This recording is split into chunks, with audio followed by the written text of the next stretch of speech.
Bom dia, JC, bom dia, cada irmão, cada irmã que está sintonizado nesses meios de comunicação. Realmente uma grande alegria vir a essa cidade. Venham para o em contato com a natureza, contato com as pessoas, para o descanso, mas também reencontrar os amigos e amigas. Cada vez que a gente se reencontra, os laços da amizade crescem, agradecendo também a Padre Walter pela acolhida, pelas portas e corações que se abrem, a Fal e a Val que sempre me acolhem, orando pela saúde deles, e cada um que encontro nas ruas, na feira, na igreja, nas comunidades, por cada gesto de bondade, de ternura, cada sorriso, e as pessoas que com tanta delicadeza e fé também pedem a bênção, e que Deus possa abençoar a cada um que escuta, que está vendo essa reportagem. Padre Dilto, recentemente a gente tem acompanhado os assuntos na mídia e que vem preocupando realmente, nós fazemos comunicação, esse assunto ligado à intolerância religiosa. No Brasil, recentemente, a gente não via falar muito sobre esse assunto e vem repercutindo de uma forma assim crescente, né? Na última matéria que a gente reproduzimos na São Felipe FM, no Brasil, hoje, a cada 3 dias se registra, né, um caso de intolerância religiosa. Como é que o senhor tem visto a situação, né? Como é que o senhor vê essa realidade? É uma realidade muito triste, uma realidade que deve ser denunciada, já que um dos direitos fundamentais do ser humano, lembrando até o que diz a ONU, as cartas do direito do ser humano, é o direito à liberdade religiosa, porque é um direito que está condizente com a nossa consciência. Todo ser humano é livre de crer naquilo que ele sente que é a realidade mais viável, a realidade mais bela. E retomo as palavras do Papa Emérito Bento XVI. O nome de Deus, em nome da fé, não podemos matar, não podemos violentar, não podemos destruir. O nome de Deus já nos leva e nos lembra o amor, porque Deus é amor e do amor nasce comunhão. Então, homens e mulheres de fé, também das grandes religiões, das religiões menores, nós temos que nos irmanar a partir da fé para construirmos não muro que separa, mas ponte que nos unem. Então, aquele e aquela que acredita deve lutar juntos pela justiça, pela fraternidade, para que na nossa sociedade haja mais partilha, juntos estarmos sempre do lado dos mais pobres, dos mais fracos, dos mais oprimidos, e não juntos para nos degladiar. Então é inconcebível e algo realmente imoral quando, em nome da fé, nós começamos a marginalizar o outro, ter este tipo de preconceito. Essa é uma atitude irracional. No mundo, infelizmente, existem até casos de morte em nome daquilo que se acredita. Retomo aqui o Estado Islâmico presente na Síria, no Iraque e no Irã. Esses fundamentalistas ligados à religião islâmica que estão assassinando os cristãos. Pessoas sendo degoladas, pessoas sendo cortadas no meio com espadas, sendo fuziladas, crianças e mulheres sendo estupradas, mães com filhos enforcados em praças públicas, cristãos sendo queimados, crianças enjauladas e sobre elas colocadas a gasolina e sendo ali incineradas, e eles entrando nas igrejas, destruindo-as, destruindo imagens e em cima colocando a bandeira negra do Estado Islâmico. Isso deve nos levar a refletir como que essas pessoas dizem acreditar em Alá, em Deus. E se diz lá no Alcorão que o Deus, Alá, é um Deus justo juiz e dá misericórdia. E é o Deus também que nós cremos, porque é o Deus de Abraão, de Isaac e de Jacó. E esse Deus revelado é um Deus que ama e não destrói.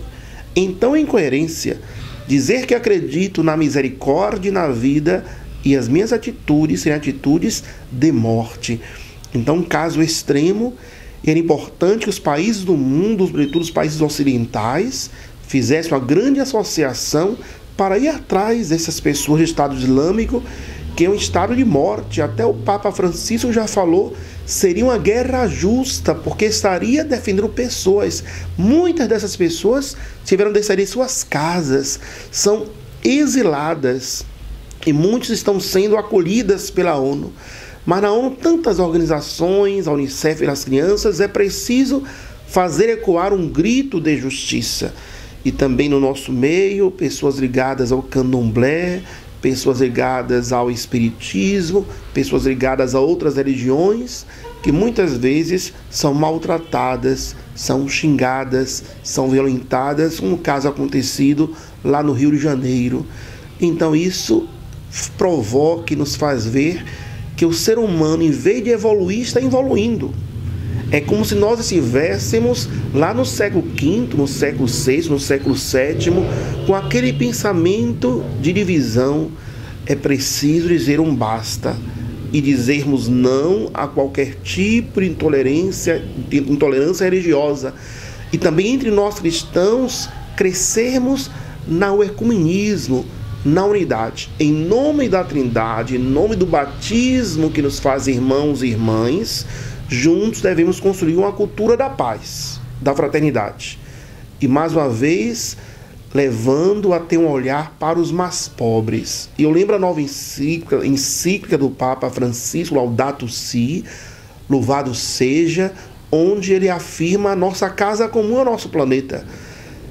Nós devemos proclamar o evangelho da ecologia, lutar por nossas florestas, pela beleza dos rios, das fontes, dos mares, das plantas, dos animais, salvaguardarmos fauna e flora, o ar. Ele também fala da poluição do ar, do efeito do buraco ozônio que faz crescer a temperatura da terra, do mar que está invadindo. Estava ontem olhando em Ilhéus, o mar está invadindo a costa, em tantos outros lugares. Quem é o culpado disso? Não é Deus, somos nós, é o ser humano, onde ele pensa que o grande Deus é o dinheiro, é o poder. Em nome desse poder, muitos países ricos estão acabando com toda a natureza, porque eu vos garanto que os povos indígenas, que os nossos irmãos da África, eles têm muito a nos ensinar do respeito à natureza. Então é preciso nós termos essa visão de defesa da natureza, defesa da vida. E isso é crer em Deus, porque o universo fala de Deus. E nos lembrarmos também da ecologia humana, que às vezes aqui nós defendemos a tartaruga, defendemos o crocodilo, defendemos o peixe-boi, mas não estamos defendendo o ser humano do ser humano. É preciso redescobrir isso. A nossa humanidade. Hoje na nossa sociedade existe um homem Fivet, um homem máquina, um homem dinheiro, até um homem biônico, mas é preciso redescobrir o homem humanos na sua humanidade. Redescobrindo isso, mulher e homem, todos nós viveríamos realmente essa ecologia comum. E em nome da crença em Deus, nos unirmos e não nos degladiarmos. Peguemos o mandamento novo de Jesus, onde ele disse na última ceia, celebrando a Eucaristia: amai-vos uns aos outros como eu vos amei. Muitos e muitas colocam R, armai-vos uns aos outros. Jesus não disse armai-vos, mas amai-vos. Amar o diferente, amar aquele que não professa a minha fé, mas vive a justiça, vive a fraternidade. Essa mulher também caminha para a salvação. A Lumen Gentium recorda que muitos e muitas poderão ser salvos desde que, vivendo a sua consciência reta, viva com honestidade, com bondade e viva essa cultura da paz. Existem muitos não cristãos que nos dão exemplo de fé, nos dão exemplo de acolhimento, e que nós cristãos somos chamados a ver muito mais ainda o amor. No frigir dos ovos, amar a Deus, crer em Deus, deve nos tornar mais irmãos irmanados e jamais pensar em destruir o diferente, em destruir o outro, porque isso é fé. A fé, ela vem marchando junto com a caridade. A fé age na caridade, como diz São Paulo. E quem ama, acolhe. Quem ama, inclui e não exclui. Deus abençoe. Nossa Senhora, a Mãe da Vida, a Rainha da Criação e do Universo, nos ensine a amar. E lembrar das últimas palavras de Jesus na cruz. Pai, perdoai-lhes, porque não sabem o que fazem. Jesus morreu por todos, mesmo por aqueles que não acreditam nele. Ele morreu e ele quer que nós vivamos entre nós a paz, o amor e a fraternidade. Deus abençoe a cada irmão, a cada irmã dessa belíssima região de São Felipe e de outras cidades aqui vizinhas, que vem este internet, a rádio, esse trabalho de comunicação para a verdade e a paz.